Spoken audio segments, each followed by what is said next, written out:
ಯೇಸು ಕ್ರಿಸ್ತನ ನಾಮದಲ್ಲಿ ನಿಮ್ಮೆಲ್ಲರೂ ನಾನು ವಂದಿಸುವವನಾಗಿದ್ದೇನೆ. ಯೇಸು ಕ್ರಿಸ್ತ ನಾಮத்தினால உங்களை யாவரையும் வாழ்த்தி வரவேற்கிறோம். ಇನ್ನೊಂದು ಸಾರಿ ನಿಮ್ಮನ್ನು ಭೇಟಿ ಮಾಡುವ ಈ ಅವಕಾಶವನ್ನು ನನ್ನ ಒಡೆಯನಾದ ಯೇಸು ಕ್ರಿಸ್ತನು ಒದಗಿಸಿದ್ದಾನೆ. இன்னொரு முறை உங்களை யாவரையும் சந்திக்கிறதான இந்த வாய்ப்பை கர்த்தராகிய இயேசு கிறிஸ்து ஒதுக்கி இருக்கிறார். ನಾನು ಆತನಿಗೆ ಸ್ತೋತ್ರಗಳನ್ನು ಹೇಳುವವನಾಗಿದ್ದೇನೆ. நான் அவருக்கு ஸ்தோத்திரங்களை செலுத்துகிறேன். ದೇವರು ನಿಮ್ಮನ್ನು ಆಶೀರ್ವದಿಸಲಿ. தேவன் உங்களை ஆசீர்வதிக்கட்டும். ಈ ವಾಕ್ಯದ ಮೂಲಕ ನಿಮ್ಮ ಜೀವಿತದಲ್ಲಿ ಅನೇಕ ಆಶೀರ್ವಾದಗಳನ್ನು ಪಡೆದುಕೊಳ್ಳಬೇಕೆಂದು ನಾನು ಪ್ರಾರ್ಥನೆ ಮಾಡುವವನಾಗಿದ್ದೇನೆ. இந்த வசனங்கள் மூலமாக உங்களுடைய வாழ்க்கையில் நீங்கள் அநேக ஆசீர்வாதங்களை பெற்றுக்கொள்ள வேண்டும் என்று நான் ஜெபிக்கிறேன். ನಾವು ಪ್ರಾರ್ಥನೆ ಮಾಡಿ ಸಂದೇಶದ ಕಡೆಗೆ ಹೋಗೋಣ. நான் ஜெபம் செய்து தேவ செய்திப்பம் கடந்து போகலாம். ಇನ್ನೊಂದು ಸಾರಿ ನಿಮ್ಮೆಲ್ಲರೂ ನಾನು ವಂದಿಸುವವನಾಗಿದ್ದೇನೆ. இன்னொரு முறை உங்களை யாவரையும் வாழ்த்துகிறேன். ನಾವು ಆತ್ಮೀಕ ಯುದ್ಧದ ಬಗ್ಗೆ ಮಾತಾಡುತ್ತಿದ್ದೇವೆ. நாம் ಆವಿக்குரிய ಯುದ್ಧத்தை குறித்து பேசிக் கொண்டிருக்கிறோம். ಇಂದಿನ ಸಂದೇಶ ಮೂರನೇ ಭಾಗದ ಸಂದೇಶವಾಗಿದೆ. இன்றைக்கான செய்தி மூன்றாவது பாகமா இருக்கிறது. ಇನ್ನು ಕಳೆದ 2 ಭಾಗವನ್ನು ನೀವು ಯೂಟ್ಯೂಬ್ ಅಲ್ಲಿ ಕೇಳಬಹುದು. இன்னும் கடந்த 2 பாகத்தை நீங்கள் யூடியூப்ல கேட்கலாம். ಇಂದಿನ ಸಂದೇಶ ಮೂರನೇ ಸಂದೇಶವಾಗಿದೆ. இன்றைக்கான செய்தி மூன்றாவது செய்தியா இருக்கிறது. ಇದಕ್ಕೆ ಆರಿಸಿಕೊಂಡಿರುವ ವಾಕ್ಯ ಭಾಗ, இதற்கு எடுத்துக்கொள்ளப்பட்ட வேத பகுதி ಎಫೆಸದವರಿಗೆ ಬರೆದ ಪತ್ರಿಕೆ எபேசியருக்கு எழுதின கடிதம் 6ನೇ ಅಧ್ಯಾಯ 6வது அதிகாரம் ವಚನ 10 ರಿಂದ 13 வசனம் 10 இருந்து 13. ಇಂದಿನ ಸಂದೇಶದ ಕಡೆಗೆ ನಾವು ಹೋಗೋಣ. இன்றைக்கான தேவ செய்தி பாகம் கடந்து போகலாம். ನನ್ನ ಪ್ರಿಯ ಸಹೋದರ ಸಹೋದರಿಗಳೇ, பிரியமான சகோதர சகோதரிகளே, ಆತ್ಮೀಕ ಯುದ್ಧದಲ್ಲಿ ನಾವು ಒಳಗಾಗಿದ್ದೇವೆ.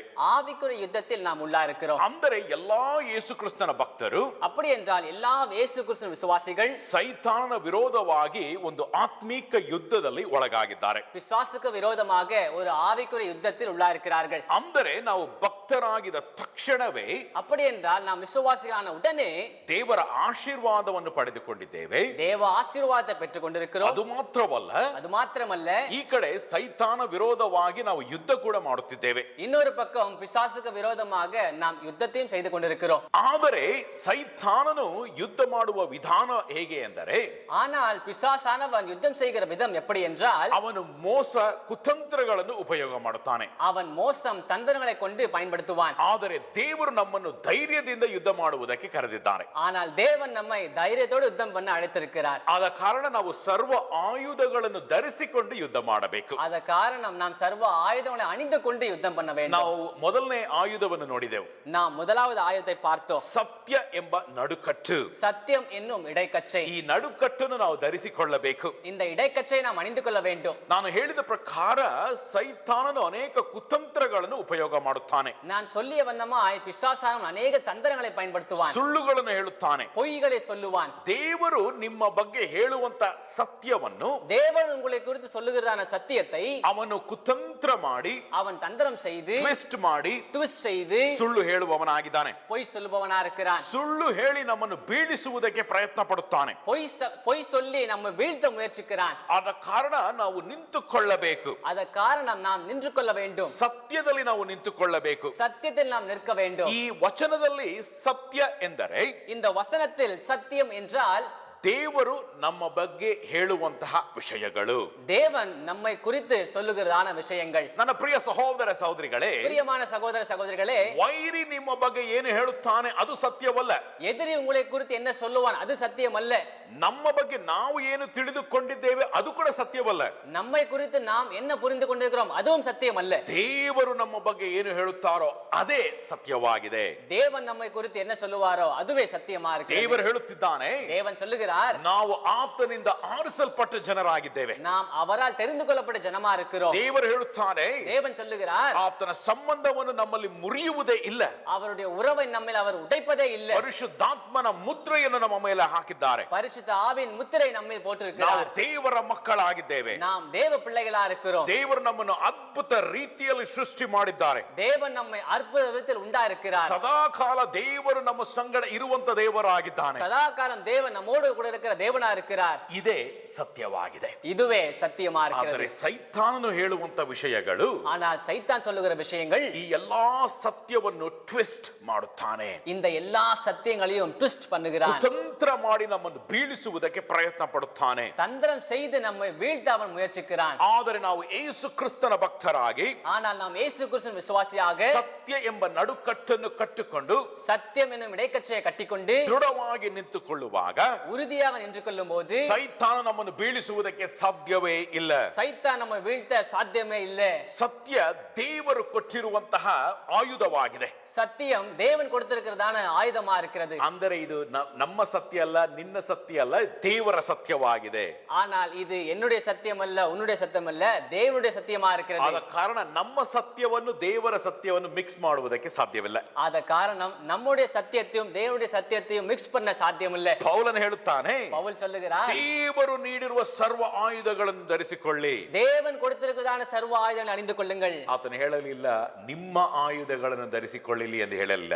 அவர் இப்படியாய் சொல்லவில்லை, உங்களுடைய ஆயுதங்களை அணிந்து கொள்ளுங்கள் என்று சொல்லவில்லை. ಆದ ಕಾರಣ ದೇವರು ನೀಡಿರುವ ಸತ್ಯ, ದೇವರು ಹೇಳಿರುವ ಸತ್ಯದಲ್ಲಿ ನಾವು ನಿಲ್ಲಬೇಕಾಗಿದೆ. ಆದ ಕಾರಣம் தேவன் கொடுத்திருக்கிறதான சத்தியத்தில் நாம் நிற்க வேண்டியதா இருக்கிறது. ಸತ್ಯವನ್ನು ಧರಿಸಿಕೊಂಡು ಸೈತಾನನ ವಿರೋಧವಾಗಿ ನಾವು ಯುದ್ಧ ಮಾಡುವವರಾಗಿದ್ದೇವೆ. அந்த சத்தியத்தை அணிந்து கொண்டு நாம் பிசாசுக்கு விரோதமாக யுத்தம் பண்ண போகிறோம். ಆದರೆ ದುಃಖಕರವಾದ ವಿಷಯ ಏನೆಂದರೆ, ஆனால் வருத்தப்படக்கூடிய விஷயம் என்னவென்றால், ಅನೇಕರು ಸೈತಾನನ ಸುಳ್ಳಿನ ಬಲೆಯಲ್ಲಿ ಸಿಕ್ಕಿಕೊಂಡು, அநேகர் பிசாசின் பொய்யான வலையில் மாட்டிக்கொண்டு, ಅನೇಕ ಕ್ರೈಸ್ತರು அநேக கிறிஸ்தவர்கள் ಬಿದ್ದು ಹೋಗಿದ್ದಾರೆ. விழுந்து போயிருக்கிறார்கள். ಬಹಳ ದುಃಖಕರವಾದ ವಿಷಯ. இது மிகவும் வருந்தக்கூடக்கூடிய விஷயம். ದೇವರು ಸತ್ಯವನ್ನು ನೀಡಿದ್ದಾನೆ, தேவன் சத்தியத்தை கொடுத்திருக்கிறார். ನಾವು ಧರಿಸಿಕೊಳ್ಳಬೇಕು, நாம் அணிந்து கொள்ள ಅದು ನಮ್ಮ வேண்டும், ಜವಾಬ್ದಾರಿ அது ಆಗಿದೆ. நம்முடைய பொறுப்பா இருக்கிறது. ಆದರೆ ನಾವು ಧರಿಸಿಕೊಳ್ಳದೆ ஆனால் நாம் அணிந்து கொள்ளாமல் ಸೈತಾನನ ಸುಳ್ಳಿಗೆ ಬಿದ್ದು ಹೋಗಿದ್ದೇವೆ. பிசாசின் பொய்க்கு விழுந்து போயிருக்கிறோம். ನನ್ನ ಪ್ರಿಯ ಸಹೋದರ ಸಹೋದರಿಗಳೇ, பிரியமான சகோதர சகோதரிகளே, ಮೊದಲನೆಯ ಆಯುಧ முதலாவது ஆயுதம் ದೇವರ ಸತ್ಯ. தேவ சத்தியம். ಸತ್ಯ ಎಂಬ ನಡುಕಟ್ಟನ್ನು ಧರಿಸಿಕೊಂಡು ನಾವು ನಿಲ್ಲಬೇಕು. சத்தியம் என்னும் இடைக்கச்சையை கட்டிக்கொண்டு நாம் நிற்க வேண்டும். ಈಗ ಎರಡನೆಯ ಆಯುಧವನ್ನು ನಾವು ನೋಡುವವರಾಗಿದ್ದೇವೆ. இப்பொழுது இரண்டாவது ஆயுதத்தை நாம் பார்க்க போகிறோம். ನೀತಿ ಎಂಬ ಎದೆ ಕವಚ. நீதி என்னும் மார்பு கவசம். ಅಂದರೆ ಈ ಎರಡನೆಯ ಆಯುಧವನ್ನು ನಾವು ನೋಡುತ್ತಿದ್ದೇವೆ. இந்த இரண்டாவது ஆயுதத்தை நாம் பார்த்து கொண்டிருக்கிறோம். ದೇವರು ನೀತಿ ಎಂಬ ಎದೆ ಕವಚವನ್ನು ನೀಡಿದ್ದಾನೆ. தேவன் நீதி என்னும் மார்பு கவசத்தை கொடுத்திருக்கிறார். ದೇವರು ಹೇಳುತ್ತಿದ್ದಾನೆ, தேவன் சொல்லுகிறார், ನಾವು ಈ ನೀತಿ ಎಂಬ ಎದೆ ಕವಚವನ್ನು ಹಾಕಿಕೊಂಡು ನಿಂತುಕೊಳ್ಳಬೇಕು. நாம் இந்த நீதி என்னும் மார்பு கவசத்தை போட்டுக்கொண்டு நின்று கொள்ள வேண்டும். ಇಲ್ಲಿಯೂ ಸೇಮ್ ಕ್ರಿಯಾಪದ. இங்கும் சேம் வினைச்சொல். ಅಂದರೆ ನಾವು ನಿಂತುಕೊಳ್ಳಬೇಕು. அப்படி என்றால் நாம் நின்று கொள்ள வேண்டும். ನಾವು ಮಲಗಿಕೊಂಡು ಯುದ್ಧ ಮಾಡುವುದಕ್ಕೆ ಸಾಧ್ಯವಿಲ್ಲ. நாம் படுத்துக்கொண்டு யுத்தம் பண்ண சாத்தியம் ಬಿದ್ದು இல்லை. ಹೋಗಿ ಯುದ್ಧ ಮಾಡುವುದಕ್ಕೆ ಸಾಧ್ಯವಿಲ್ಲ. விழுந்து போய் யுத்தம் பண்ண சாத்தியம் இல்லை. ನಾವು ನಿಂತುಕೊಂಡು ಯುದ್ಧ ಮಾಡಬೇಕು. நாம் நின்று கொண்டு யுத்தம் பண்ண ಅದು வேண்டும். ಮಾತ್ರವಲ್ಲ, அது மாத்திரமல்ல, ಈ ಆಯುಧವನ್ನು ಧರಿಸಿಕೊಳ್ಳುವ ಜವಾಬ್ದಾರಿ ನಮ್ಮದಾಗಿದೆ. இந்த ஆயுதத்தை அணிந்து கொள்ளுகிற பொறுப்பு நம்முடையதா இருக்கிறது. ಅಂದರೆ ನಮಗಾಗಿ ಬೇರೆಯವರು ಧರಿಸಿಕೊಳ್ಳುವುದಿಲ್ಲ. அப்படி என்றால் நமக்காக வேறு ஒருவர் போட்டுக்கொள்வதல்ல. ಅದು ಮಾತ್ರವಲ್ಲ, ಬೇರೆಯವರು ಬಂದು ನಮಗೆ ಧರಿಸುವುದಿಲ್ಲ. அது மாத்திரமல்ல, வேறொரு வந்து நமக்கு போட்டு விடுவதும் இல்லை. ದೇವರು ಕೊಟ್ಟಿದ್ದಾನೆ. தேவன் கொடுத்திருக்கிறார். ಆ ಜವಾಬ್ದಾರಿ ಏನೆಂದರೆ ನಾವು ಧರಿಸಿಕೊಳ್ಳಬೇಕು. அந்த பொறுப்பு என்னவென்றால் நாம் அணிந்து கொள்ள வேண்டும். ನಡುಕಟ್ಟು ಹೇಗೆ ವೈರಿಯ ಕುತಂತ್ರದಿಂದ ನಮ್ಮನ್ನು ರಕ್ಷಿಸುತ್ತದೋ, இடைக்கச்சை எப்படி எதிரியுடைய தந்திரத்திலிருந்து நம்ம ரட்சிக்கிறதோ, ಅದೇ ರೀತಿಯಲ್ಲಿ அதே விதத்தில் ಎದೆ ಕವಚ ಕೂಡ ನಮ್ಮನ್ನು ರಕ್ಷಿಸುವುದಾಗಿದೆ. மார்பு கவசம் நம்ம ரட்சிக்கிறது. ಎದೆ ಕವಚ ಬಹಳ ಮುಖ್ಯವಾದ ಆಯುಧವಾಗಿದೆ. மார்பு கவசம் மிகவும் முக்கியமான ஆயுதமா இருக்கிறது. ಯಾಕೆಂದರೆ ನಮ್ಮ ಬಾಡಿಯಲ್ಲಿರುವಂತಹ ಮುಖ್ಯವಾದ ಅಂಗಗಳನ್ನು ಅದು ರಕ್ಷಿಸುತ್ತದೆ. ஏனென்றால் நம்முடைய சரீரத்தில் இருக்கிறதான முக்கிய உறுப்புகளை அது பாதுகாக்கிறது. ಯಾಕೆಂದರೆ ನಾವು ಯಾರಾದರೂ ಕೈಯಲ್ಲಿ ಹೊಡೆದರೆ ಅವರು ಸಾಯುವುದಿಲ್ಲ. ஏனென்றால் நாம் யாராவது கையால் அடித்தால் நாம் மரிப்பதில்லை. ಅಥವಾ ಕಾಲಿಗೆ ಏಟು ಬಿದ್ದರೆ ಸಾಯುವುದಿಲ್ಲ. அல்லது காலுக்கு அடி விழுந்தால் நாம் மரிப்பதில்லை. ಆದರೆ ಹೃದಯಕ್ಕಾಗಲಿ, ஆனால் இதயத்திற்காகட்டும், ಲಂಗ್ಸ್ಗಾಗಲಿ, லங்ஸ் ஆகட்டும், ಆಗಲಿ, ಪ್ಯಾಂಕ್ರೀಸ್ ஆகட்டும், ಅಲ್ಲಿ ಏಟು ಬಿದ್ದರೆ ನಾವು ಮರಣ ಹೊಂದುತ್ತೇವೆ. அங்கு அடி விழுந்தால் நாம் மரணம் அடைந்து விடுவோம். ಈ ಮುಖ್ಯ ಅಂಗಗಳನ್ನು ರಕ್ಷಿಸುವ ಆಯುಧ ಎದೆ ಕವಚವಾಗಿದೆ. இந்த முக்கிய உறுப்புகளை பாதுகாக்கிற ஆயுதம் மார்பு கவசமா ಈ இருக்கிறது. ಆಯುಧ ಇಲ್ಲದಿದ್ದರೆ ಸೈತಾನ ನಮ್ಮನ್ನು ಬೀಳಿಸಿ ಬಿಡುತ್ತಾನೆ. இந்த ஆயுதம் இல்லாவிட்டால் பிசாசு நம்மை தோற்கடித்து விடுவான். ಅದೇ ರೀತಿಯಲ್ಲಿ ಎದೆ ಕವಚವನ್ನು ನೋಡುವಾಗ அதே விதத்தில் மார்பு கவசத்தை பார்க்கும்போது ಇದು ಮುಂಭಾಗದಲ್ಲಿ ಮಾತ್ರ ರಕ್ಷಣೆ ಮಾಡುತ್ತದೆ. இது முன் பகுதியை மாத்திரம் ரட்சிக்கும். ಹಿಂದೆ ಯಾವ ರಕ್ಷಣೆಯೂ ಇರುವುದಿಲ್ಲ. பின்னால் எந்த ஒரு ரட்சிப்பும் இருக்காது. ಇದಕ್ಕೆ ಕಾರಣವಿದೆ. இதுக்கு ஒரு காரணம் இருக்கிறது. ನಾವು ಚರಿತ್ರೆಯನ್ನು ನೋಡುವಾಗ நாம் வரலாற்றை பார்க்கும்போது ಅಂದರೆ ರೋಮಾಪುರದ ಆಯುಧಗಳನ್ನು ನೋಡುವಾಗ அப்படி என்றால் ரோமாபுர ஆயுதங்களை பார்க்கும்போது ಅವರು ಎದೆ ಕವಚವನ್ನು ಧರಿಸಿಕೊಳ್ಳುತ್ತಿದ್ದರು. அவர்கள் மார்பு கவசம் அணிந்து கொண்டிருந்தார்கள். ಹಿಂದೆ ಬೇರೆ ಸ್ಟ್ರಾಪ್, ಲೆದರ್ ಸ್ಟ್ರಾಪ್ಗಳು ಇರುತ್ತವೆ. பின்னாடி வெறும் அந்த லெதர் கயிறு மட்டும் தான் இருக்கும். ಅವರ ಒಂದು ಕಲಾಚಾರ ಏನೆಂದರೆ, அவருடைய ஒரு கலாச்சாரம் என்னவென்றால், ಯಾರಾದರೂ ಯುದ್ಧದಲ್ಲಿ ಮರಣ ಹೊಂದಿದ್ದರೆ யாராவது யுத்தத்தில் மரணம் அடைந்தால் ಅವರ ತಾಯಿ ಯುದ್ಧ ಭೂಮಿಗೆ ಹೋಗಿ அவருடைய தாய் யுத்த பூமிக்கு சென்று ತನ್ನ ಮಗನ ಮೃತದೇಹವನ್ನು ನೋಡುತ್ತಾಳೆ. தன்னுடைய மகனுடைய பிரேத சரீரத்தை அவள் போய் பார்ப்பாள். ಅಲ್ಲಿ ನೋಡುವಾಗ அங்கு பார்க்கும்போது ತಾಯಿ ನೋಡುತ್ತಾಳೆ, தாய் பார்க்கிறாள், ತನ್ನ ಮಗನಿಗೆ ಎಲ್ಲಿ ಗಾಯ ಉಂಟಾಗಿದೆ, தன்னுடைய மகனுக்கு எங்க காயம் உண்டா இருக்கிறது, ಮುಂದೆ ಉಂಟಾಗಿದೆಯೋ முன்னாடி உண்டா இருக்கிறதோ ಅಥವಾ ಹಿಂದೆ ಏಟಾಗಿದೆಯೋ, அல்லது பின்னாடி அடிபட்டிருக்கிறதோ. ಮುಂದೆ ಏಟು ಬಿದ್ದಿದ್ದರೆ முன்னாடி அடிபட்டிருந்தால் ಬಹಳ ಗೌರವದಿಂದ ಆ ಮೃತದೇಹವನ್ನು ತೆಗೆದುಕೊಂಡು ಹೋಗುತ್ತಾಳೆ. மிகவும் கௌரவத்தோடு அந்த சரீரத்தை அவள் கொண்டு போவாள். ಆದರೆ ಹಿಂದೆ ಏಟು ಬಿದ್ದು ಸತ್ತೋಗಿದ್ದರೆ ஆனால் பின்னாடி அடி வாங்கி மறித்திருந்தால் ಆ ಮೃತದೇಹವನ್ನು ಅಲ್ಲೇ ಬಿಟ್ಟು ಹೋಗುತ್ತಾಳೆ. அந்த உடலை அங்கே விட்டு விடுவாள். ಕಾಗೆ ಹದ್ದು ಆ ಮೃತದೇಹವನ್ನು ತಿನ್ನುತ್ತದೆ. காகமோ பருந்தோ வந்து அந்த சரீரத்தை சாப்பிடும். ಇದರ ಅರ್ಥ ಏನೆಂದರೆ, இதனுடைய அர்த்தம் என்னவென்றால், ಮುಂದೆ ಏಟು ಬಿದ್ದಿದ್ದರೆ ಅವನು ಧೈರ್ಯವಾಗಿ ನಿಂತುಕೊಂಡು ಯುದ್ಧ ಮಾಡಿದ್ದಾನೆ.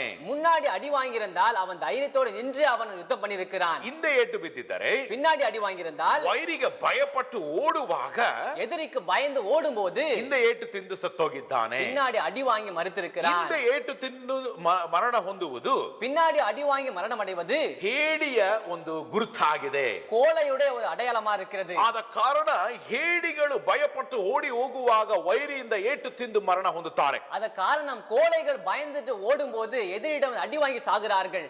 ನಾವು ಸೈತಾನಿಂದ ಓಡಿ ಹೋಗುವ ಜನರಲ್ಲ ನನ್ನ ಪ್ರಿಯ ಸಹೋದರ ಸಹೋದರಿಗಳೇ. நாம் எதிரிடமிருந்து பயந்து ஓடுகிற விசுவாசிகள் அல்ல பிரியமான ನಾವು சகோதர சகோதரிகளே. ಧೈರ್ಯದಿಂದ ನಿಂತು ಯುದ್ಧ ಮಾಡುವವರಾಗಿದ್ದೇವೆ. நாம் தைரியத்தோடு நின்று யுத்தம் பண்ணுவவரா இருக்கிறோம். ನಾವು ಹೇಡಿಗಳಲ್ಲ. நாம் கோழைகள் அல்ல. ಓಡಿ ಹೋಗುವುದು ಹೇಡಿಗಳ ಗುರುತಾಗಿದೆ. ஓடி போவது கோழைகளுடைய அடையாளமா ಆದ இருக்கிறது. ಕಾರಣವೇ ಸರ್ವ ಆಯುಧಗಳಲ್ಲಿ ಹಿಂದೆ ಒಂದು ಪ್ರೊಟೆಕ್ಷನ್ ಇಲ್ಲ.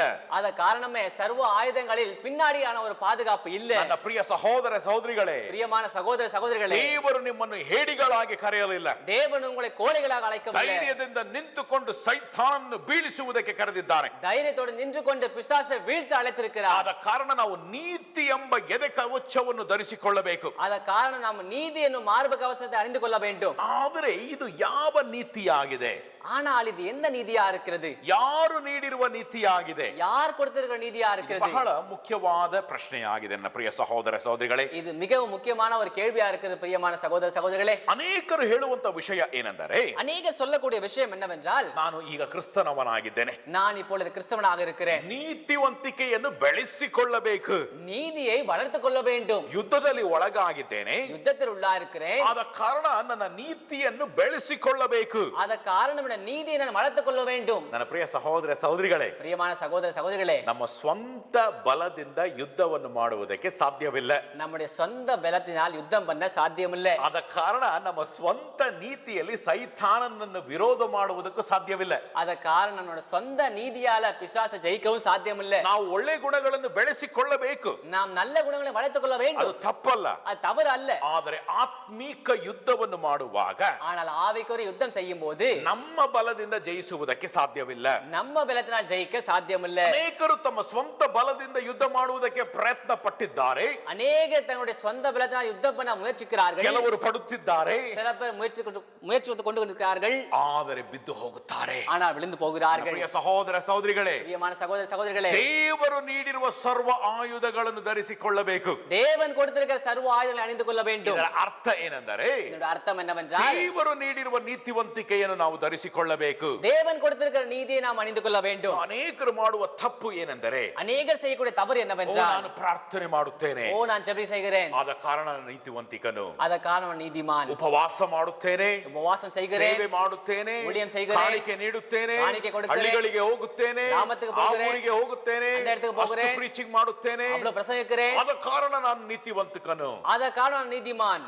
ನೀವು ಸೂಕ್ಷ್ಮವಾಗಿ ನೋಡುವಾಗ நீங்கள் தெளிவாக பார்க்கும்போது ಇಂಥ ಜನರು ಈ ಮಾತುಗಳನ್ನು ಹೇಳುತ್ತಾರೆ, இப்படியாப்பட்ட ஜனங்கள் இந்த வார்த்தைகளை சொல்லுவார்கள். ಆದರೆ ಹಿಂಭಾಗದಲ್ಲಿ ಹೆಮ್ಮೆಗೆ ಬಿದ್ದು ಹೋಗಿರುತ್ತಾರೆ. ஆனால் பின்னாடி பார்க்கும்போது பெருமைக்கு விழுந்து போயிருப்பார்கள். ಇಂಥ ಜನರು ಯುದ್ಧದಲ್ಲಿ ಬಿದ್ದು ಹೋದಂತ ಜನರಾಗಿದ್ದಾರೆ. இந்த விதமான ஜனங்கள் யுத்தத்தில் விழுந்து போகிற ஜனங்களாக ಅವರು இருப்பார்கள். ಅನೇಕ ಕ್ರಿಸ್ತ ಮಾತುಗಳನ್ನು ಹೇಳುತ್ತಾರೆ, அவர் அநேக கிறிஸ்தவ வார்த்தைகளை சொல்லுவார்கள். ಆದರೆ ಅವರ ಸ್ವಂತ ನೀತಿವಂತಿಕೆಯಿಂದ ಯುದ್ಧ ಮಾಡುವುದಕ್ಕೆ ಪ್ರಯತ್ನ ಪಡುತ್ತಿದ್ದಾರೆ. ஆனால் தங்களுடைய சொந்த நீதியால் யுத்தம் பண்ண முயற்சிப்பார்கள். ಆದ ಕಾರಣ ಅವರು ಬಿದ್ದು ಹೋಗಿರುತ್ತಾರೆ. ಅದ ಕಾರಣ ಅವರು விழுந்து ಅವರ போயிருப்பார்கள். ಕುಟುಂಬಗಳನ್ನು ನೋಡುವಾಗ, அவருடைய குடும்பத்தை ಅವರ பார்க்கும்போது, ಸ್ವಂತ ವೈಯಕ್ತಿಕ ಜೀವನ ನೋಡುವಾಗ அவருடைய சொந்த தனிப்பட்ட வாழ்க்கையை பார்க்கும்போது ಬಿದ್ದು ಹೋದಂತ ಜೀವನವಾಗಿರುತ್ತದೆ. விழுந்து போயிருக்கிறதான வாழ்க்கையா இருக்கும். ಇದು ಒಳ್ಳೆ ವಿಷಯವಲ್ಲ. இது நல்ல விஷயம் அல்ல. ಯುದ್ಧ ಮಾಡಬೇಕು, யுத்தம் செய்ய வேண்டும். ಆದರೆ ನಾವು ದೇವರು ಕೊಟ್ಟಿರುವ ಆಯುಧಗಳನ್ನು ಧರಿಸಿಕೊಂಡು ಯುದ್ಧ ಮಾಡಬೇಕು. ஆனால் நாம் தேவன் கொடுத்துக்கிற ஆயுதங்களை அணிந்து கொண்டு யுத்தம் பண்ண வேண்டும். ಹೊರತು ನಮ್ಮ ಬಲದಿಂದ ಆಗಲಿ, தவிர நம்முடைய பலத்தினாலாகட்டும் ನಮ್ಮ ಆಯುಧಗಳಿಂದ ಯುದ್ಧ ಮಾಡುವುದಕ್ಕೆ ಸಾಧ್ಯವಿಲ್ಲ.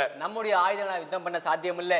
ಇಲ್ಲಿ ಬರೆದಿರುವ ವಚನ ನಾವು ನೋಡುವಾಗ இங்க எழுதியிருக்கிற வசனத்தை நாம் பார்க்கும்போது ದೇವರ ನೀತಿವಂತಿಕೆ ಎಂದು ಬರೆಯಲಾಗಿದೆ. தேவ ನೀதி என்று எழுதப்பட்டிருக்கிறது. ಆದರೆ ಅನೇಕರು ಹೇಳುತ್ತಾರೆ ಇದು ಒಳ್ಳೆ ಕಾರ್ಯಗಳ ಬಗ್ಗೆ ಮಾತನಾಡುತ್ತಾ ಇದೆ. ஆனா அநேகர் சொல்லுகிறார்கள் நல்ல காரியத்தை குறித்து பேசுகிறது. ಇದು ಅಪರ್ಥವಾಗಿದೆ. இது தவறா இருக்கிறது. ನಮ್ಮ ಒಳ್ಳೆ ಕಾರ್ಯಗಳಿಂದ ನಾವು ಸೈತಾನನ್ನು ಬೀಳಿಸುವುದಕ್ಕೆ ಸಾಧ್ಯವಿಲ್ಲ.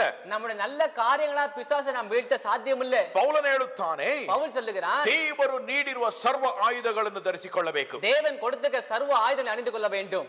ಹಲ್ಲೆಲೂಯಾ. ஹalleluya. ನನ್ನ ಪ್ರಿಯ ಸಹೋದರ ಸಹೋದರಿಗಳೇ, பிரியமான சகோதர சகோதரிகளே, ಇದು ನಮ್ಮ ಜವಾಬ್ದಾರಿಯಾಗಿದೆ. இது நம்முடைய பொறுப்பா இருக்கிறது. ರೋಮಾಪುರದವರಿಗೆ ಬರೆದ ಪತ್ರಿಕೆ ரோமருக்கு எழுதின கடிதம் 7ನೇ ಅಧ್ಯಾಯ ವಚನ 18ರಿಂದ 20ರವರೆಗೆ ನಾವು ನೋಡುತ್ತೇವೆ. 7 அதிகாரம் வசனம் 18 ರಿಂದ 20 வரை நாம் பார்க்கிறோம். ನಮ್ಮ ಒಳ್ಳೆ ಕೆಲಸಗಳಿಂದ ಸೈತಾನನ್ನು ಬೀಳಿಸುವುದಕ್ಕೆ ಸಾಧ್ಯ ಇಲ್ಲ ಎಂದು ಬರೆಯಲಾಗಿದೆ. நம்முடைய நல்ல காரியங்களால் பிசாசை வீழ்த்த சாத்தியம் இல்லை என்று எழுதப்பட்டிருக்கிறது. ಪೌಲನು ಹೇಳುತ್ತಿದ್ದಾನೆ, பவுல் சொல்லுகிறார், ನನಗೆ ಒಳ್ಳೆ ಕೆಲಸ ಮಾಡುವುದಕ್ಕೆ ಮನಸ್ಸಿದೆ, எனக்கு நல்ல காரியங்களை செய்ய மனசு இருக்கிறது, ಆದರೆ ಮಾಡುವುದಕ್ಕೆ ಸಾಧ್ಯವಾಗುತ್ತಿಲ್ಲ. ஆனால் செய்வதற்கு என்னால் முடியவில்லை. ಯಾರು ಈ ಮಾತುಗಳನ್ನು ಹೇಳುತ್ತಿರೋದು? யார் அந்த வார்த்தைகளை சொல்லுவது?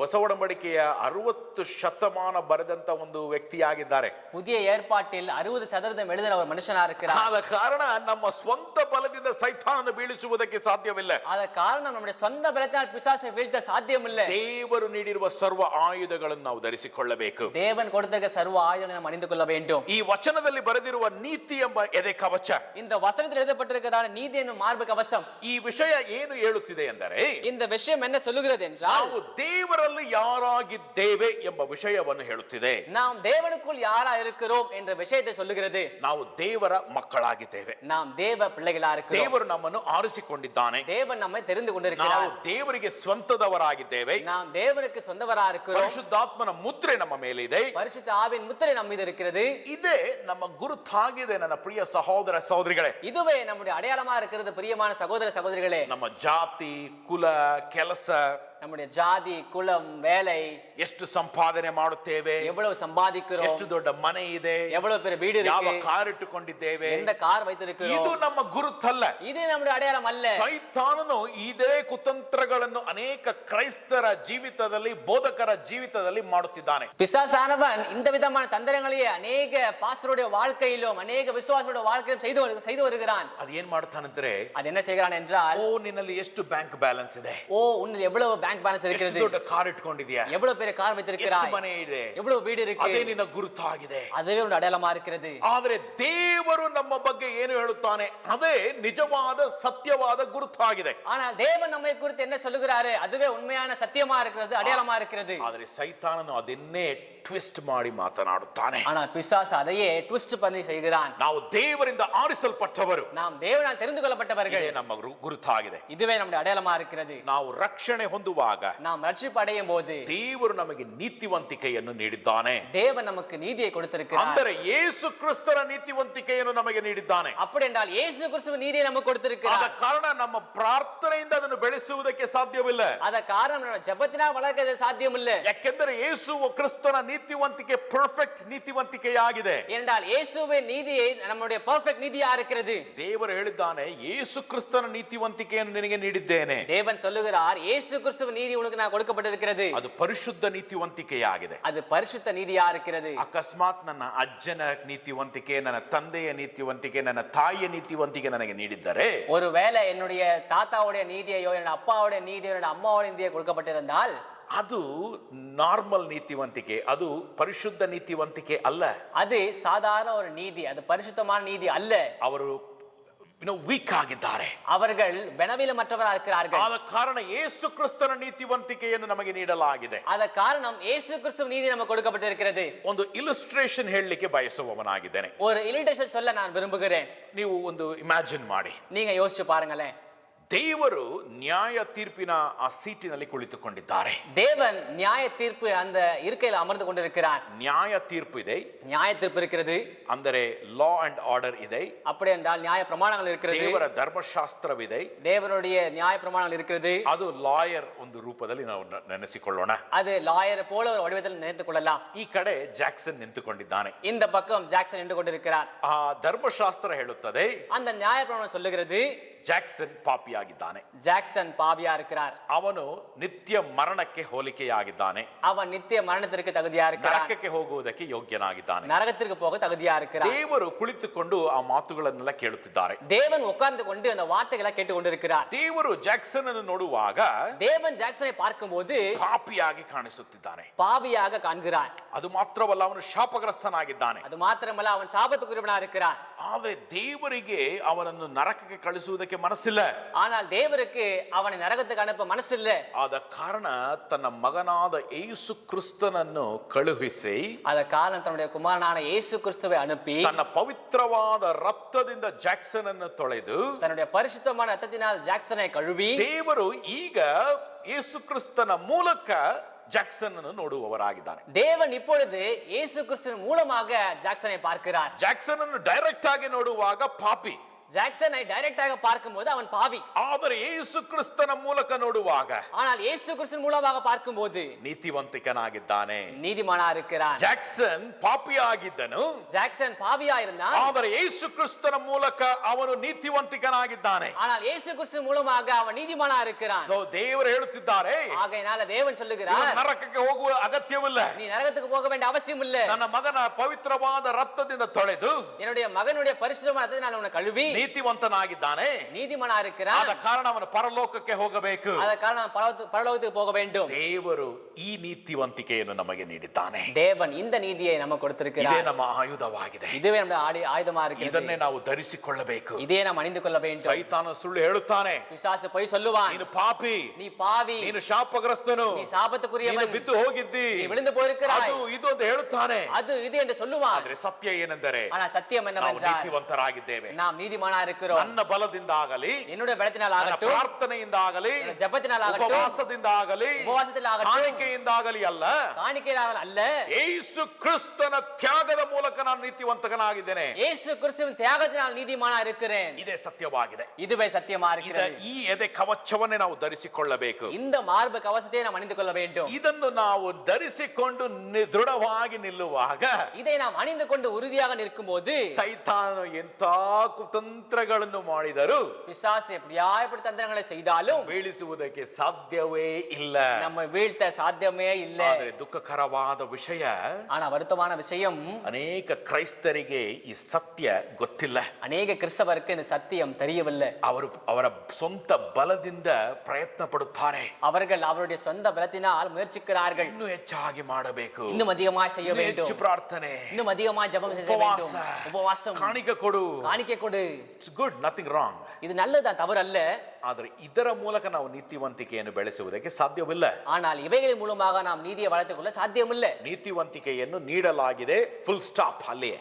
நீதி என்பது கொடுக்கப்பட்டிருக்கிறது, அங்கே அது முடிவடைந்துவிட்டது. ಆದ ಕಾರಣ ಈ ಸೈತಾನ ಏನು ಹೇಳುತ್ತಾನೆಂದರೆ, ஆனால் பிசாசு என்ன சொல்கிறான் என்றால், ಯೇಸು ಕ್ರಿಸ್ತನ ರಕ್ತ ಸಾಲದು, இயேசு கிறிஸ்துவின் ரத்தம் பத்தாது, ಆತನ ನೀತಿವಂತಿಕೆ ಸಾಲದು, அவருடைய நீதிமான் பத்தாது, ಇನ್ನು ನೀನು ಹೆಚ್ಚಾಗಿ ಮಾಡಬೇಕು. இன்னும் அதிகமாக செய்ய வேண்டும். ನಮ್ಮಲ್ಲಿ ಇನ್ನೂ ಹೆಚ್ಚಾಗಿ ಆಸೆ ಬರುವಾಗ, நம்ம இன்னும் அதிகமாக இந்த ஆசை வரும்போது ನಾವು ದೇವರ ನೀತಿವಂತಿಕೆಯನ್ನು ಮರೆತು நாம் தேவ நீதியை மறந்து ನಾವು ಬೆಳೆಸಿಕೊಂಡಿದ್ದೇವೆ ಎಂಬ ಹೆಮ್ಮೆಯಲ್ಲಿ ಬಿದ್ದು ಹೋಗುತ್ತೇವೆ. நாம் நாம் வளர்த்து கொண்டிருக்கிறோம் என்ற பெருமை விழுந்து போகிறோம். ಆಗ ಸೈತಾನ ನಮ್ಮನ್ನು ಬೀಳಿಸಿ ಬಿಡುತ್ತಾನೆ. அப்படி பிசாசு நம்மை வீழ்த்தி விடுகிறான். ಪ್ರಿಯ ಸಹೋದರ ಸಹೋದರಿಗಳೇ, பிரியமான சகோதர சகோதரிகளே, ದೇವರು ನಿಮ್ಮನ್ನು ನೀತಿವಂತಿಕನು ಎಂದು ಕರೆದಿದ್ದಾನೆ. தேவன் உங்களை ನೀತಿಮಾನ್ என்று அழைத்திருக்கிறார். There is no change in that. அந்த இடத்துல எந்த ஒரு மாற்றமும் கிடையாது. ಯಾವ ಬದಲಾವಣೆಯೂ ಇಲ್ಲ. அதில் எந்த மாற்றமும் கிடையாது.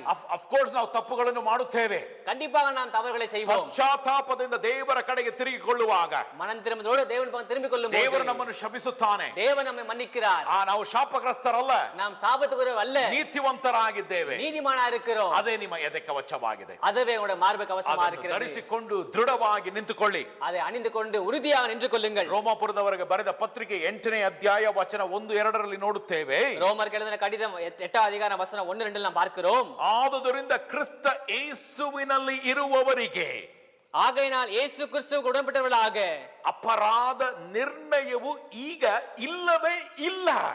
தவறான தண்டனை தீர்ப்பு இப்பொழுது உங்களுக்கு இல்லவே இல்லை. ನಿಮ್ಮ ದಂಡನೆ ಕ್ಯಾನ್ಸಲ್ ಮಾಡಲಾಗಿದೆ. உங்களுடைய தண்டனை அது கேன்சல் செய்யப்பட்டிருக்கிறது. Hallelujah. ஹalleluya. ಇದು ದೇವರು ನೀಡಿದ ಆಯುಧವಾಗಿದೆ. இது தேவன் கொடுத்திருக்கிற ஆயுதமா இருக்கிறது. ಆಶೀರ್ವಾದವಾಗಿದೆ. ஆசீர்வாதமா இருக்கிறது. ನೀತಿ ಎಂಬ ಎದೆ ಕವಚ நீதி என்னும் மார்பு கவசம் ಯುದ್ಧದಲ್ಲಿ ನಿಲ್ಲುವುದಕ್ಕೆ ಬಲವನ್ನು ನೀಡುತ್ತದೆ. யுத்தத்தில் நிற்பதற்கு பலத்தை கொடுக்கிறது. ಆ ನಂಬಿಕೆಯಲ್ಲಿ ನಿಂತುಕೊಳ್ಳಿ. அந்த நம்பிக்கையில் நின்று கொள்ளுங்கள். ಭರವಸೆಯನ್ನು ನೀಡುವುದಾಗಿದೆ. எதிர்பார்ப்பு கொடுக்கப்பட்டதா ಇದರಲ್ಲಿ இருக்கிறது. ಕೆಲವು ವಿಷಯಗಳು ನಾವು ಕಲಿಯೋಣ. இங்கு சில விஷயங்களை நாம் ಕற்றுಕೊಳ್ಳலாம். ದೇವರು ನೀಡಿರುವ ನೀತಿಯಿಂದ ನಾವು ಅನೇಕ ಆತ್ಮಿಕ ಫಲವನ್ನು ಬೆಳೆಸಿಕೊಂಡಿರಬಹುದು. தேவன் கொடுத்திருக்கிற நீதியால் நாம் அநேக ஆவிக்குரிய கனிகளை வளர்த்துக் கொண்டிருக்கலாம். ಅದನ್ನು ರಿಪೀಟ್ ಮಾಡಲಿಕ್ಕೆ ಬಯಸುತ್ತೇನೆ. அதை மறுபடியும் சொல்ல விரும்புகிறேன். ದೇವರು ನೀಡಿರುವ ನೀತಿವಂತಿಕೆಯಿಂದ தேவன் கொடுத்திருக்கிற நீதியின் மூலமாக ನಾವು ಆತ್ಮಿಕ ಫಲ ಅಂದರೆ ಒಳ್ಳೆ ಗುಣಗಳನ್ನು ಬೆಳೆಸಿಕೊಂಡಿರಬಹುದು. நாம் ஆவிக்குரிய கனி அதாவது நல்ல குணங்களை வளர்த்துக் கொண்டிருக்கலாம். ಆದರೆ ನಾವು ಆ ಬೆಳೆಸಿಕೊಂಡಿರುವ ಗುಣಗಳನ್ನು ನೋಡಿ ಹೆಮ್ಮೆ ಪಡಬಾರದು. ஆனால் நாம் வளர்த்துக் கொண்டிருக்கிறதான குணங்களை பார்த்து நாம் பெருமைப்படக்கூடாது. ಅದನ್ನು ಬೆಳೆಸಿಕೊಂಡು ಹೆಮ್ಮೆ ಪಟ್ಟರೆ, அதை வளர்த்துக் கொண்டு நாம் பெருமைப்பட்டால் ಆಲ್ರೆಡಿ ನಾವು ಯುದ್ಧದಲ್ಲಿ ಸೋತು ಹೋಗಿದ್ದೇವೆ. முன்னாடியே நாம் யுத்தத்தில் தோற்று போயிருக்கிறோம். ನಾವು ದೇವರಲ್ಲಿರುವ ಕಾರಣ ಒಳ್ಳೆ ಗುಣಗಳನ್ನು ಬೆಳೆಸಿಕೊಂಡಿದ್ದೇವೆ. நாம் தேவனுக்குள் இருக்கிற காரணம் நல்ல குணங்களை வளர்த்துக் கொண்டிருக்கிறோம். ನಮ್ಮಲ್ಲಿ ಹೆಮ್ಮೆ ಪಡುವ ಯಾವ ವಿಷಯವೂ ಇಲ್ಲ. நம்மள பெருமைப்பட எந்த விஷயமும் இல்லை. ನಾವು ದೇವರಲ್ಲಿ ಒಳ್ಳೆ ಗುಣಗಳನ್ನು ಬೆಳೆಸಿಕೊಳ್ಳುವಾಗ நாம் தேவனுக்குள் நல்ல குணங்களை வளர்த்துக் கொள்ளும் போது ಆಟೋಮೆಟಿಕ್ ಆಗಿ ನಮ್ಮಲ್ಲಿರುವ ಕೆಟ್ಟ ಗುಣಗಳು ಕಡಿಮೆಯಾಗುತ್ತದೆ. சாதாரணமாகவே நமக்குள்ள இருக்கிறதான கெட்ட குணங்கள் குறைந்து போகும். ನಮ್ಮಲ್ಲಿ ಕೆಟ್ಟ ಗುಣಗಳು ಕಡಿಮೆಯಾಗುವಾಗ நம்மில் கெட்ட குணங்கள் குறைந்து போகும்போது ನಾವು ಮತ್ತೊಬ್ಬರನ್ನು ಹೀನವಾಗಿ ನೋಡುವುದಿಲ್ಲ. நாம் மற்றவர்களை கீழாக பார்ப்பதில்லை. ಅನೇಕ ಕ್ರೈಸ್ತರಲ್ಲಿ ನೋಡುವಂತ ಕೆಟ್ಟ ಗುಣಗಳು ನೋಡುವಾಗ அநேக கிறிஸ்தவர்கள் பார்க்கக்கூடிய ஒரு கெட்ட குணம் பார்க்கும்போது ಸ್ವನೀತಿ ಬಹಳವಿರುತ್ತದೆ. சுயநீதி அதிகமாக இருக்கும். ಅಂದ್ರೆ ನಾನು ಹೆಚ್ಚಾಗಿ ಪ್ರಾರ್ಥನೆ ಮಾಡುತ್ತೇನೆ, ಅವನು ಪ್ರಾರ್ಥನೆ ಮಾಡೋದಿಲ್ಲ. அப்படி என்றால் நான் அதிகமாக ஜெபிக்கிறேன், அவன் ஜெபம் செய்வதே இல்லை. ಹೆಚ್ಚಾಗಿ ಉಪವಾಸ ಮಾಡ್ತೇನೆ, ಅವನು ಮಾಡೋದಿಲ್ಲ. நான் அதிகமாக உபவாசிக்கிறேன், அவன் செய்வதே இல்லை. ನಾನು ಹೆಚ್ಚಾಗಿ ಕಾಣಿಕೆ ಕೊಡ್ತೇನೆ, ಅವ್ರು ಕಾಣಿಕೆ ಕೊಡೋದಿಲ್ಲ. நான் அதிகமாக காணிக்கை கொடுக்கிறேன், அவன் கொடுப்பதே இல்லை. ಈ ರೀತಿಯಾದ ಕೆಟ್ಟ ಗುಣಗಳು, இந்த விதமான கெட்ட குணங்கள், ಗುಣಗಳು ಸೈತಾನನಿಂದ ಬರುವುದಾಗಿದೆ. இந்த குணங்கள் பிசாசிடமிருந்து வருகிற குணங்களா இருக்கிறது. ನಮ್ಮಲ್ಲಿ ದೇವರ ಗುಣಗಳು ಕೊರತೆ ಇರುವ ಕಾರಣ ಈ ರೀತಿಯಾದ ಕೆಟ್ಟ ಗುಣಗಳು. நம்மில் தேவ குணம் குறைவா இருக்க காரணம் இந்த விதமான கெட்ட குணங்கள் இருக்கும். ಈ ರೀತಿಯಾದ ಕ್ರೈಸ್ತರು ಬಿದ್ದು ಹೋದಂತ ಕ್ರೈಸ್ತರಾಗಿದ್ದಾರೆ. இந்த விதமான கிறிஸ்தவர்கள் விழுந்து போகிற கிறிஸ்தவராக இருப்பார்கள். ಅಂದ್ರೆ ಅವರು ಕ್ರೈಸ್ತರಾಗಿ ಕಾಣಿಸಿಕೊಳ್ಳುತ್ತಾರೆ. அப்படி என்றால் அவர் கிறிஸ்தவர் போல காண்பித்துக் கொள்வார்கள். ಆದರೆ ದೇವರಲ್ಲಿ ನೆಲೆಗೊಂಡಿರುವ ಕ್ರೈಸ್ತರಲ್ಲ. ஆனால் தேவனுக்கு நிலைநிற்கிற கிறிஸ்தவர்கள் அல்ல. ಅವರ ಸ್ವನೀತಿಯಲ್ಲಿ ನೆಲೆಗೊಂಡಿರುವಂತ ಕ್ರೈಸ್ತರು. அவர்கள் சுயநீதியில் நிரம்பியிருக்கிறதான கிறிஸ்தவர்கள். ಆದ ಕಾರಣ ನಮ್ಮ ದೇವರ ಕೊಟ್ಟಿರುವ ಆಯುಧಗಳನ್ನು ಧರಿಸಿಕೊಳ್ಳುವಾಗ, ಅದ காரணம் தேவன் கொடுத்திருக்கிறதான ஆயுதங்களை அணிந்து கொள்ளும் போது, ನೀತಿಯನ್ನು ಧರಿಸಿಕೊಳ್ಳುವಾಗ நீதியை அணிந்து கொள்ளும் போது ಒಳ್ಳೆ ಗುಣಗಳು ನಮ್ಮಲ್ಲಿ ಹೆಚ್ಚಾಗುತ್ತದೆ. நல்ல குணங்கள் நம்மில் அதிகமாகும். ಆದ ಕಾರಣ ನಾವು ಹೆಮ್ಮೆ ಪಡಬಾರದು. ಅದ ಕಾರಣ பெருமைப்படக்கூடாது. ದೇವರು ನೀಡಿದ್ದಾನೆ, தேவன் கொடுத்திருக்கிறார். ಅದು ಮಾತ್ರವಲ್ಲ, அது ಮಾತ್ರமல்ல, ನಾವು ದೇವರಲ್ಲಿರುವಾಗ நாம் தேவனுக்குள் இருக்கும்போது ನಮ್ಮಲ್ಲಿ ಒಳ್ಳೆ ಗುಣಗಳು ಕಾಣಬೇಕು. நம்மில் நல்ல குணங்கள் காணப்பட வேண்டும். ದೇವರ ನೀತಿವಂತಿಕೆ ನನ್ನಲ್ಲಿ ಇದ್ದರೆ, தேவ நீதி என்னில் இருந்தால் ಆತ್ಮಿಕ ಫಲ ನನ್ನಲ್ಲಿ ಕಾಣಬೇಕು. ஆவிக்குரிய கனி என்னில் காணப்பட ಆ வேண்டும். ಫಲ ಜನರು ನೋಡಬೇಕು. அந்த கனியை ஜனங்கள் பார்க்க வேண்டும். ನನ್ನ ಕುಟುಂಬ ನೋಡಬೇಕು, என்னுடைய குடும்பம் பார்க்க ನನ್ನ வேண்டும், ಹೆಂಡತಿ ನೋಡಬೇಕು, என்னுடைய மனைவி பார்க்க ನನ್ನ வேண்டும், ಗಂಡ ನೋಡಬೇಕು, என்னுடைய கணவன் பார்க்க வேண்டும், ಮಕ್ಕಳು ನೋಡಬೇಕು. பிள்ளைகள் பார்க்க வேண்டும். ಕಾಣಲಿಕ್ಕೆ ಆಗಲಿಲ್ಲವೆಂದರೆ பார்க்க முடியாவிட்டால் ಅವರು ದೇವರಲ್ಲಿ ಇಲ್ಲ, அவர்கள் தேவனுக்குள் இல்லை, ದೇವರ ನೀತಿವಂತಿಕೆ ಅವರಲ್ಲಿ ಇಲ್ಲ. தேவனுடைய நீதி அவர்களுக்குள் இல்லை. ಜನರ ಮುಂದೆ ಡ್ರಾಮಾ ಮಾಡಬಹುದು, ஜனங்களுக்கு முன்பாக நடிக்கலாம், ಆದ್ರೆ ನಿಜವಾಗಿ ಅವರಲ್ಲಿ ದೇವರ ನೀತಿವಂತಿಕೆ ಇಲ್ಲ. ஆனா உண்மையாக அவருக்குள் தேவ நீதி இல்லை. ರಕ್ಷಣೆ ಹೊಂದದೇ ಇರುವವರಲ್ಲಿ ரட்சிப்பு அடையாமல் இருப்பவர்களில் ದೈವಿಕ ಗುಣಗಳನ್ನು ಕಾಣುವುದಕ್ಕೆ ಸಾಧ್ಯವಿಲ್ಲ. தெய்வீக குணங்களை காண சாத்தியமில்லை. ಅವರು ಅನೇಕ ಮಿನಿಸ್ಟ್ರಿ ಮಾಡಬಹುದು. அவர் ಅನೇக மினிஸ்ட்ரி ಈ செய்யலாம். ದಿನಗಳಲ್ಲಿ ನಾವು ಅನೇಕ ಭಕ್ತರನ್ನು ನೋಡ್ತೇವೆ, நாளை நாம் அநேக விசுவாசியை பார்க்கிறோம், ಮೀನ್ಸ್ ಬೇರೆ ಸೇವೆ ಮಾಡುವವರನ್ನು ನೋಡ್ತೇವೆ. வெவ்வேறு விதமான ஊழியங்களை பார்க்கிறோம், ಹಾಡುಗಳು, அநேக பாடுகள், ಅವರ ಹಾಡುಗಳು ಹಿಟ್ ಆಗಬಹುದು. அவருடைய பாடல்கள் இட்டாகலாம். ಆದ್ರೆ ವೈಯಕ್ತಿಕ ಜೀವನ ನೋಡುವಾಗ ஆனா சொந்த வாழ்க்கையை பார்க்கும்போது ಪಾಪದಲ್ಲಿ ಬಿದ್ದುವಂತ ಜೀವನ, பாவத்தில் விழுந்து போன ஒரு வாழ்க்கை, ಅಂತಹ ಕ್ರೈಸ್ತರು ನೋಡುವಾಗ அப்படியாய்ப்பட்ட கிறிஸ்தவரை பார்க்கும்போது ಅವರು ನಿಜವಾಗಿ ರಕ್ಷಣೆ ಹೊಂದದೇ ಇರುವವರು. அவர்கள் உண்மையான ரட்சிப்பு அடையாதவர்கள். ಆದ್ರೆ ನನ್ನ ಪ್ರಿಯ ಸಹೋದರ ಸಹೋದರಿಗಳೇ, ஆனா பிரியமான சகோதர சகோதரிகளே, ನಿಜವಾಗಿ ದೇವರಲ್ಲಿ ರಕ್ಷಣೆ ಹೊಂದಿದವರು, உண்மையாக தேவனுக்கு ரட்சிப்பு அடைந்திருக்கிறவர்கள், ಸರ್ವ ಆಯುಧಗಳನ್ನು ಧರಿಸಿಕೊಂಡಿರುವವರು, சர்வ ஆயுதம் அணிந்து கொண்டிருப்பவர்கள், ನೀತಿವಂತಿಕೆ ಇರುವವರು, நீதிமான் இருப்பவர்கள், ಆತ್ಮೀಕ ಫಲದಲ್ಲಿ ಬೆಳೆಯುವವರಾಗಿದ್ದಾರೆ. ஆவிக்குரிய கனியில் வளர்கிறார்கள். ನಾವು ಕೆಲವರು ಹೇಳುತ್ತಾರೆ, சில பேர் ಓ சொல்லுகிறார்கள், ನಾನು ಅಷ್ಟು ವರ್ಷ ಹಿಂದೆ ಬಹಳ ಸೇವೆ ಮಾಡ್ತಾ ಇದ್ದೆ, ஓ நான் அவ்வளவு வருஷத்துக்கு பின்னால் ரொம்ப அதிகமா ஊழியம் பண்ணி ಈಗ கொண்டிருந்தேன், ಮಾಡಕ್ಕೆ ಸಾಧ್ಯವಿಲ್ಲ. இப்ப செய்ய சாத்தியமில்லை. ಇವರು ನಿಜವಾಗಿ ರಕ್ಷಣೆ ಹೊಂದದೇ ಇರುವ ಕ್ರೈಸ್ತರು. இவர்கள் உண்மையாக ரட்சிப்பு அடையாத கிறிஸ்தவர்கள். ಯಾಕೆಂದರೆ ದೇವರ ನೀತಿವಂತಿಕೆ ಕೃಪೆ ಕಡಿಮೆ ಆಗುವುದೇ ಇಲ್ಲ. ஏனென்றால் தேவனுடைய நீதியும் கிருபையும் குறைந்து போகுவதே இல்லை. ಆತನ ಕೃಪೆ ಪ್ರತಿದಿನ ಹೆಚ್ಚಾಗುತ್ತದೆ. அவருடைய கிருபை அனுதினமும் அதிகமாகும். ಆದ ಕಾರಣ ನಾವು ದೇವರ ಕೃಪೆಯನ್ನು ಧರಿಸಿಕೊಳ್ಳುವಾಗ, ಪಡೆದುಕೊಳ್ಳುವಾಗ, ಅದ ಕಾರಣ நாம் தேவனுடைய கிருபையை அணிந்து கொள்ளும் போது ನಾವು ಸೇವೆಯಲ್ಲಿ ಬೆಳೆಯುತ್ತೇವೆ ವಿನಃ நாம் ஊழியத்தில் வளருவோமே தவிர ಬೀಳುವುದಿಲ್ಲ. விழுவதில்லை. ದೇವರಲ್ಲಿ ಬೆಳೆಯುತ್ತೇವೆ ವಿನಃ தேவனுக்குள் வளருவோமே தவிர ಕಡಿಮೆಯಾಗುವುದಕ್ಕೆ ಸಾಧ್ಯವಿಲ್ಲ. குறைந்து போக சாத்தியமில்லை. ಅನೇಕರು ನೋಡ್ತೇವೆ, அநேகரை பார்க்கிறோம். ಭಾನುವಾರ ಆತ್ಮೀಕತೆ, ஞாயிற்றுக்கிழமை ஆவிக்குரியது, ಸೋಮವಾರ ಈ ಗ್ಯಾಸ್ ಬಲೂನ್ ಅಲ್ಲಿ ಗಾಳಿ ಹೋದಂತ ಜನರಾಗಿ ಕಾಣಿಸಿಕೊಳ್ಳುತ್ತಾರೆ. திங்கட்கிழமை அந்த பலூன்ல காத்து போன கிறிஸ்தவர் போல காண்பித்துக் கொள்வார்கள். This is not real salvation. இது உண்மையான ரட்சிப்பு அல்ல. ಯಾಕೆಂದರೆ ಇವರು ಸೈತಾನನ ಸುಳ್ಳುಗಳಲ್ಲಿ ಬಿದ್ದು ಹೋದಂತ ಜನರಾಗಿರುತ್ತಾರೆ. என்றால் இவர்கள் பிசாசின் பொய்யில் விழுந்து போன ஜனங்களா இருப்பார்கள். ನೀತಿವಂತಿಕೆ ಎದೆ ಕವಚ ಇಲ್ಲದೆ ಇರುವ ಕಾರಣ நீதி என்னும் மார்பு கவசம் இல்லாமல் இருந்த காரணம் ಸುಳ್ಳುಗಳಿಗೆ ಬಿದ್ದು ಹೋಗುತ್ತಾರೆ. பொய்க்கு விழுந்து போயிருப்பார்கள். ಆದರೆ ನಮ್ಮಲ್ಲಿ ನೆದೆ ಕವಚ ಇರುವಾಗ, ஆனா நம்ம மார்பு கவசம் இருக்கும்போது, ನೀತಿವಂತಿಕೆ ಎಂಬ ಎದೆ ಕವಚವಿರುವಾಗ, நீதி என்னும் மார்பு கவசம் இருக்கும்போது ದೃಢವಾಗಿ ನಿಲ್ಲುವ ಯೋಧರಾಗಿರುತ್ತೇವೆ. உறுதியாக நிற்கிற யுத்த வீரராக இருப்போம். ನಾವು ಬೀಳುವುದಕ್ಕೆ ಸಾಧ್ಯವೇ ಇಲ್ಲ. நாம் விழுவதற்கு சாத்தியமே இல்லை. ಸೈತಾನ ಅನೇಕ ಸುಳ್ಳುಗಳು ಹೇಳಬಹುದು, பிசாசு ಅನೇಕ பொய்களை சொல்லலாம், ಕುತಂತ್ರ ಮಾಡಬಹುದು, தந்திரங்களை செய்யலாம், ಅನೇಕ ಏನೇನೋ ಕಾರ್ಯಗಳು ಮಾಡಬಹುದು. எண்ணற்ற காரியங்களை அவன் செய்யலாம். ನನ್ನನ್ನು ಬೀಳಿಸುವುದಕ್ಕೆ ಸಾಧ್ಯವೇ ಇಲ್ಲ. என்னை வீழ்த்துவதற்கு சாத்தியமே இல்லை. ಮೂಢ ನಂಬಿಕೆಯಲ್ಲಿ ನನ್ನನ್ನು ಬೀಳಿಸುವುದಕ್ಕೆ ಸಾಧ್ಯವೇ ಇಲ್ಲ. மூட நம்பிக்கையை என்னை வீழ்த்த சாத்தியமே இல்லை. ನಾವು ಅನೇಕರನ್ನು ನೋಡ್ತೇವೆ. நாம் அநேகரை பார்க்கிறோம். ನಾವು ಯೇಸು ಕ್ರಿಸ್ತನ ರಕ್ತ ಸಾಲಲ್ಲ, இயேசு கிறிஸ்து ரத்தம் அது பத்தாது, ನೀತಿವಂತಿಕೆ ಸಾಲಲ್ಲ, நீதி பத்தாது, ಪರಿಶುದ್ಧ ಆತ್ಮ ಸಾಲಲ್ಲ, பரிசுத்த ஆவி பத்தாது, ಇನ್ನೂ ಹೆಚ್ಚಾಗಿ ಮಾಡಬೇಕು. இன்னும் அதிகமா செய்யணும். ಆದ ಕಾರಣ ಅನೇಕ ಮೂಢ ನಂಬಿಕೆಗಳಲ್ಲಿ ನಾವು ಬಿದ್ದು ಹೋಗುತ್ತೇವೆ. அத காரணம் அநேக மூட நம்பிக்கையில் நாம் விழுந்து போகிறோம். ಆಗ ನಾವು ತಾಯ್ತಗಳನ್ನು ತಗೊಂಡು ಬರ್ತೇವೆ, அப்பொழுது நாம் தாய்த்தகளை கொண்டு வருகிறோம், ಮನೆಗಳಲ್ಲಿ ತಗಡುಗಳನ್ನು ಹಾಕ್ತೇವೆ. வீட்டுல தகடுகளை கொண்டு வருகிறோம். ಯಾಕೆಂದರೆ ಸತ್ಯದ ಕೊರತೆ. ஏனென்றால் சத்தியத்தின் குறைபாடு. ಅದೇ ರೀತಿಯಲ್ಲಿ ನಾವು ಹೇಡಿಗಳು ಅಲ್ಲ, அதே விதத்தில் நாம் கோழைகளும் அல்ல, ಸೈತಾನನಿಂದ ಓಡಿ ಹೋಗುವವರಲ್ಲ, பிசாசை கண்டு ஓடி போவர் அல்ல, ಸರ್ವ ಆಯುಧಗಳನ್ನು ಧರಿಸಿಕೊಂಡು ಯುದ್ಧ ಮಾಡಿ ಸೈತಾನನ್ನು ಸೋಲಿಸುವವರು, சர்வ ஆயுதம் அணிந்து கொண்டு யுத்தத்தை நாம் தோற்கிறவர்கள். ಆದ ಕಾರಣ ನನ್ನ ಪ್ರಿಯ ಸಹೋದರ ಸಹೋದರಿಗಳೇ, அத காரணம் பிரியமான சகோதர சகோதரிகளே, ನೀತಿ ಎಂಬ ಎದೆ ಕವಚವನ್ನು ಧರಿಸಿಕೊಳ್ಳಿ. நீங்கள் நீதி என்னும் மார்பு கவசத்தை அணிந்து கொள்ளுங்கள். ಆ ನೀತಿ ಯಾವುದಾಗಿದೆ? அந்த நீதி எதுவா இருக்கிறது? ಯೇಸು ಕ್ರಿಸ್ತನ ನೀತಿಯಾಗಿದೆ. இயேசு கிறிஸ்துவ நீதியா இருக்கிறது, ಪರಿಶುದ್ಧ ನೀತಿಯಾಗಿದೆ. பரிசுத்த நீதியா இருக்கிறது. ಅದನ್ನು ನಾವು ಧರಿಸಿಕೊಂಡಿದ್ದೇವೆ. அதை நாம் அணிந்து கொண்டிருக்கிறோம். ನಾವು ಗಿಲ್ಟ್ ಅಲ್ಲಿ ಬೀಳುವ ಅಗತ್ಯವೇ ಇಲ್ಲ. நாம் கில்ட் விழுகிற அவசியமே இல்லை. ಸೈತಾನ ನಮ್ಮ ಮನಸ್ಸಿನಲ್ಲಿ ಅನೇಕ ಸುಳ್ಳುಗಳನ್ನು ಹಾಕುತ್ತಾನೆ, பிசாசு நம்முடைய மனசு அநேக பொய்களை போடுவான். ಆದ್ರೆ ಎದೆ ಕವಚವಿರುವಾಗ ஆனா மார்பு கவசம் இருக்கும்போது ನಮ್ಮ ಹೃದಯವನ್ನು ಮುಟ್ಟುವುದಕ್ಕೆ ಸಾಧ್ಯವೇ ಇಲ್ಲ. அவன் நம்முடைய உள்ளத்தை தொட சாத்தியமே இல்லை. ನಮ್ಮ ದ್ರೋಹಗಳನ್ನು ಮುಂದೆ ನಿಲ್ಲಿಸುತ್ತಾನೆ. நம்முடைய துரோகங்களை முன்னாடி நிற்பான். ಬಟ್ ಡೋಂಟ್ ವರಿ, நீங்க கவலைப்படாதீர்கள், ದೇವರು ನಿಮ್ಮನ್ನು ಶುದ್ಧ ಮಾಡಿದ್ದಾರೆ. தேவன் உன்னை சுத்திகரித்திருக்கிறார், ಪವಿತ್ರವಾದ ರಕ್ತದಿಂದ ತೊಳೆದಿದ್ದಾರೆ. பரிசுத்தமான ரத்தத்தை நான் கழுவி இருக்கிறார். ಈ ಹೊತ್ತು இன்றைக்கு ನಾವು ಮಾಡುವ ಕಾರ್ಯವೇನೆಂದರೆ நாம் செய்யக்கூடிய காரியம் என்னவென்றால் ದೇವರಲ್ಲಿ ಪಶ್ಚಾತ್ತಾಪ ಪಟ್ಟು தேவனுக்குள் தவறுகளை உணர்ந்து ಪಾಪ ಅರಿಕೆ ಮಾಡಿ பாவ அறிக்கை செய்து ದೇವರ ಕಡೆಗೆ ತಿರುಗಿಕೊಳ್ಳೋಣ. தேவன் பக்கம் மனம் திரும்பலாம். ನೀವು ಸೈತಾನನ್ನು ಜಯಿಸುವ ಮಕ್ಕಳಾಗಿದ್ದೀರಾ. நீங்கள் பிசாசை ஜெயிக்கிற பிள்ளைகளா இருக்கிறீர்கள். ನೀತಿವಂತಿಕೆಯನ್ನು ಧರಿಸಿಕೊಂಡಿದ್ದೀರಾ. நீதியை அணிந்து கொண்டிருக்கிறீர்கள். ನೀವು ದೇವರಲ್ಲಿ ಯಾರಾಗಿದ್ದೀರಾ ಎಂಬ ಸತ್ಯದಲ್ಲಿ ದೃಢವಾಗಿ ನಿಲ್ಲಿರಿ. நீங்கள் தேவனுக்குள் யாரா இருக்கிறீர்கள் என்ற சத்தியத்தில் உறுதியாக நில்லுங்கள். ಈ ಸಂದೇಶದ ಕೊನೆಯ ಮಾತನ್ನು ಹೇಳಲಿಕ್ಕೆ ಬಯಸುತ್ತೇನೆ. இந்த செய்தியின் கடைசி வார்த்தையை சொல்ல விரும்புகிறேன். ದೇವರು ತನ್ನ ಮಗನಾದ ಯೇಸು ಕ್ರಿಸ್ತನ ಮರಣದ ಮೂಲಕ தேவன் தன்னுடைய குமாரனான இயேசு கிறிஸ்து மரணத்தின் மூலமாக ತನ್ನ ಪವಿತ್ರವಾದ ರಕ್ತದ ಮೂಲಕ தன்னுடைய பரிசுத்தமான ரத்தத்தின் மூலமாக ನನ್ನ ಪ್ರಿಯ ಸಹೋದರ ಸಹೋದರಿಗಳೇ பிரியமான சகோதர சகோதரிகளே ನಿಮ್ಮ ಪಾಪಗಳನ್ನು ತೊಳೆದಿದ್ದಾರೆ. உங்களுடைய பாவங்களை கழுவி ನಿಮ್ಮ இருக்கிறார். ಎಲ್ಲಾ ಶಾಪಗಳನ್ನು ಮುರಿದಿದ್ದಾರೆ. உங்களுடைய எல்லா சாபங்களையும் முறித்திருக்கிறார். ನಿಮ್ಮನ್ನು ನೀತಿವಂತಿಕರೆಂದು ಕರೆದಿದ್ದಾರೆ. உங்களை நீதிமான் என்று அழைத்திருக்கிறார். ಆ ನೀತಿ ಎಂಬ ಎದೆ ಕವಚವನ್ನು ಧರಿಸಿಕೊಳ್ಳಿ. அந்த நீதி என்னும் மார்ப கவசத்தை அணிந்து கொள்ளுங்கள். ದೃಢವಾಗಿ ನಿಲ್ಲಿರಿ. உறுதியாக நில்லுங்கள். ಸೈತಾನನ್ನು ಬೀಳಿಸಿರಿ. பிசாசை தோற்கடியுங்கள். ನನ್ನ ಪ್ರಿಯ ಸಹೋದರ ಸಹೋದರಿಗಳೇ பிரியமான சகோதர சகோதரிகளே ನನ್ನ ಪ್ರಾರ್ಥನೆ ಏನೆಂದರೆ என்னுடைய ஜெபம் என்னவென்றால் ಈ ಸಂದೇಶಗಳನ್ನು ಕೇಳಿ இந்த செய்திகளை கேட்டு ನೀವು ಯುದ್ಧವನ್ನು ಜಯಿಸಬೇಕು.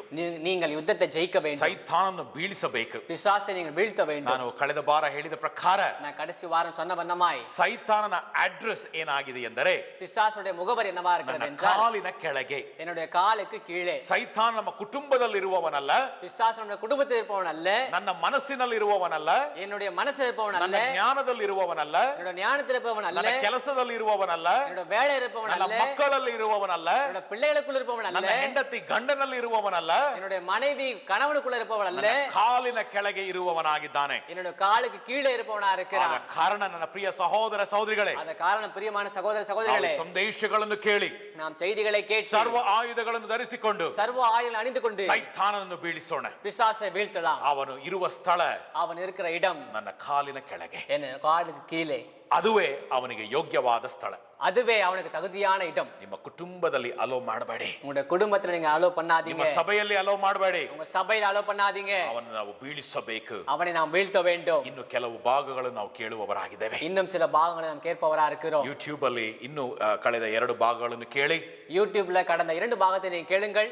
ಇನ್ನು ಅನೇಕ ಭಾಗಗಳು ಬರುವುದಾಗಿದೆ. இன்னும் ಅನೇಕ ಭಾಗಗಳು வருவதா இருக்கிறது. ದೇವರು ಈ ವಚನದ ಮೂಲಕ ನಿಮ್ಮನ್ನು ಸಿದ್ಧಪಡಿಸುವವನಾಗಿದ್ದಾನೆ. தேவன் இந்த வசனங்களை கொண்டு உங்களை ஆயத்தப்படுத்துபவரா இருக்கிறார். ದೇವರು ನಿಮ್ಮನ್ನು ಆಶೀರ್ವದಿಸಲಿ. தேவன் உங்களை ஆசீர்வதிக்கட்டும். ಆತನ ಪ್ರಕಾಶವು ಯಾವಾಗಲೂ ನಿಮ್ಮ ಮುಖಗಳಲ್ಲಿ ಪ್ರಕಾಶಿಸಲಿ. அவருடைய பிரகாசம் எப்பொழுதும் உங்களுடைய முகங்களை பிரகாசிக்கட்டும். ತನ್ನ ರೆಕ್ಕೆಯ ಮರೆಯಲ್ಲಿ ನಿಮ್ಮನ್ನು ಮರೆಮಾಚಿ ಪ್ರತಿ ದಿವಸ ನಡೆಸಲಿ. தன்னுடைய ரெக்கை நிழல்ல உங்களை மறைத்து உங்களை அவர் நடத்தட்டும். ನೀವು ಎಲ್ಲಾ ಮಾಡುವ ಕಾರ್ಯಗಳನ್ನು ದೇವರು ಆಶೀರ್ವದಿಸಲಿ. நீங்கள் செய்கிற எல்லா காரியங்களும் தேவன் ஆசீர்வதிக்கட்டும். ಹೋಗುವಾಗಲೂ ಬರುವಾಗಲೂ ದೂತರುಗಳು ನಿಮ್ಮನ್ನು ಕಾವಲಾಗಿ ನಿಲ್ಲಿಸಲಿ. போகையில வருகையில தேவ தூதர்கள் உங்களை காவல் காக்கட்டும். ಇದೇ ನನ್ನ ಪ್ರಾರ್ಥನೆಯಾಗಿದೆ. இதுவே என்னுடைய ஜெபமா இருக்கிறது. God bless you. God bless you. ಇನ್ನೊಂದು ಸಾರಿ ಭೇಟಿ ಮಾಡುವವರೆಗೆ இன்னொரு முறை சந்திக்கும் வரை ದೇವರು ನಿಮ್ಮನ್ನು ಆಶೀರ್ವದಿಸಲಿ. தேவன் உங்களை ஆசீர்வதிக்கட்டும்.